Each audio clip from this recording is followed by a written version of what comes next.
Bismillahirrahmanirrahim. Assalamualaikum warahmatullahi wabarakatuh. Alhamdulillah, la haula wa la quwata illa billah. Asyhadu an la ilaha illallah wahdahu la syarikalah. Wa asyhadu anna Muhammadan abduhu wa rasuluh la nabiyya wa la rasula ba'dah.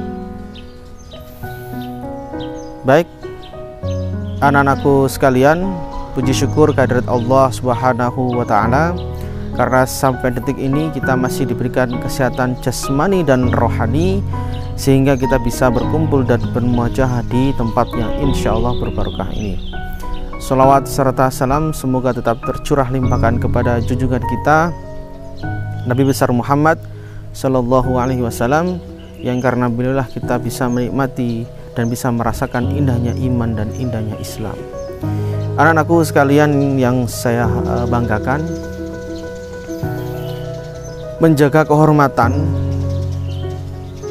dan menjaga harga diri dalam Islam itu sangat sekali dianjurkan dan bahkan sudah dituangkan dalam ayat Al-Quran. Ya, di sini saya akan membahas dan mengupas tuntas bagaimana pandangan Islam terhadap menjaga kehormatan dan harga diri kita sebagai seorang manusia.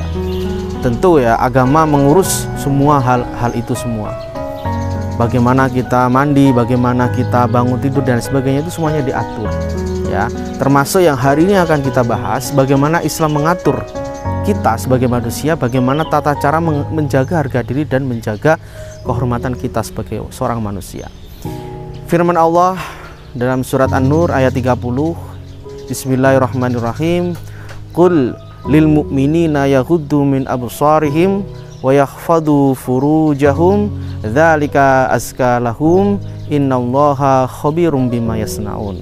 Yang artinya, sesungguhnya katakanlah wahai Muhammad kepada orang-orang yang mukmin untuk menjaga pandangan mereka, ya, menjaga pandangan, kemudian apa, menjaga kemaluan mereka.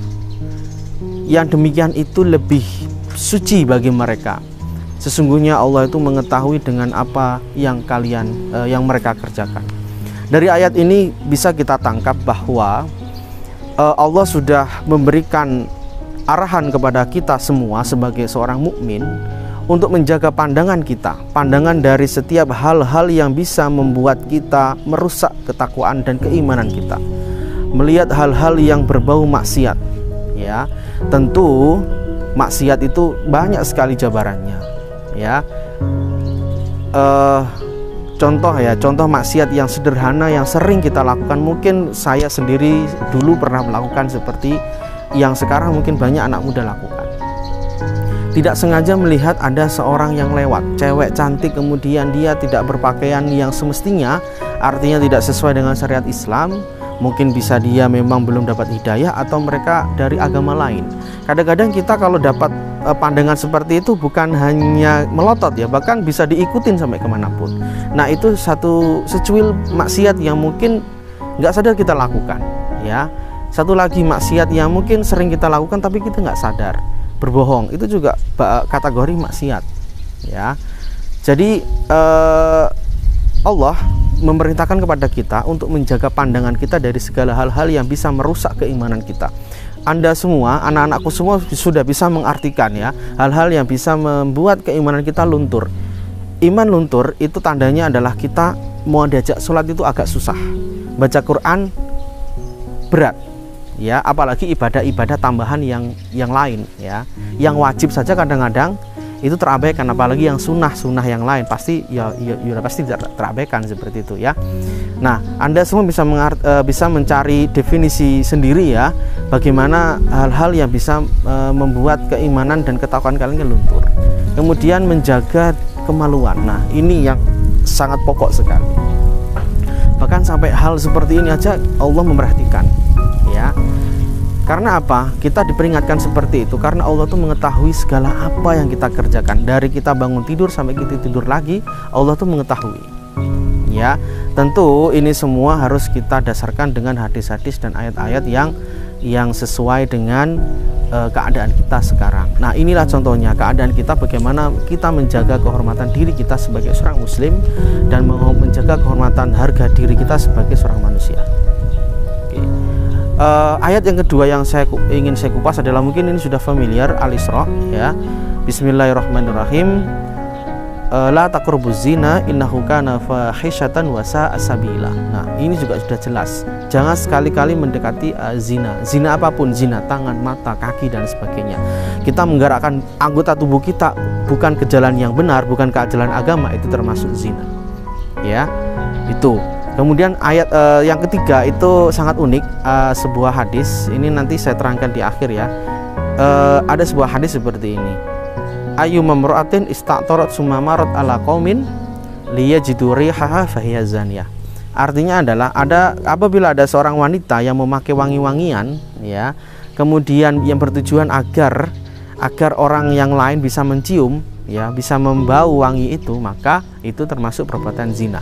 Ini bukan berarti kalian semua, cewek cowok semuanya dilarang memakai parfum, tidak ya. Pakai parfum dalam hal misalkan ingin menggoda orang lain, itu tujuannya menggoda, itu adalah maksiat atau zina. Maka dari itu kalau kalian ingin memakai wangi-wangian untuk sholat, itu sangat dianjurkan sekali dalam agama kita. Bagaimana kita harus bersikap kepada Allah, Tuhan yang kita sembah, maka kita harus bersikap bajunya wangi, nggak harus baru ya, bajunya bersih, wangi, rapi, kemudian kita menghadap dengan penuh dengan khusyuan, maka itu menjadi nilai tambah tersendiri. Nah itu, jadi hadis ini tidak bermaksud kalian tidak boleh memakai wangi-wangian, tidak, tetapi dengan tujuan apa kalian memakai wangi-wangian. Tapi kalau wangi-wangiannya untuk kepada agama, maka itu hal yang diperbolehkan. Seperti yang saya contohkan tadi, kalian memakai wangi-wangian sebelum sholat, seperti itu. Nah, inilah tiga hadis, tiga ayat yang bisa kita pakai dan bisa menjadi landasan dalam hidup kita, bahwa menjaga harga diri dan menjaga kehormatan itu sangat diatur, dan ada kaidah tertentu untuk mengatur itu semua. Ini dua ayat Al-Quran, ini sebenarnya banyak sekali ayat Al-Quran, karena waktu terbatas maka Pak Happy hanya menyampaikan dua ayat Al-Quran dan satu hadis yang menurut Bapak ini sangat penting, dan mungkin kalian sudah familiar dengan dua ayat Al-Quran dan satu hadis ini mungkin ya. Bagaimana Islam mengatur kita harus bersikap dalam menjaga kehormatan diri dan kehormatan harga diri dan kehormatan kita sendiri sebagai seorang manusia dan muslim. Mungkin itu yang bisa Bapak sampaikan. Pokoknya intinya satu, dalam agama kita, agama Islam yang kita cintai, segala hal semuanya diatur, segala hal semuanya ada aturannya, ada hal yang perlu kalian ketahui dan perlu kalian sikapi dengan bijak, seperti itu ya. Karena memang agama tujuannya mengatur kita agar kita menjadi pribadi yang sempurna, pribadi yang kafah di mata Allah dan di mata manusia. Mungkin itu yang bisa Pak Happy sampaikan, kurang lebihnya mohon maaf. Nun wal qalami wa ma yasturun. Assalamualaikum warahmatullahi wabarakatuh.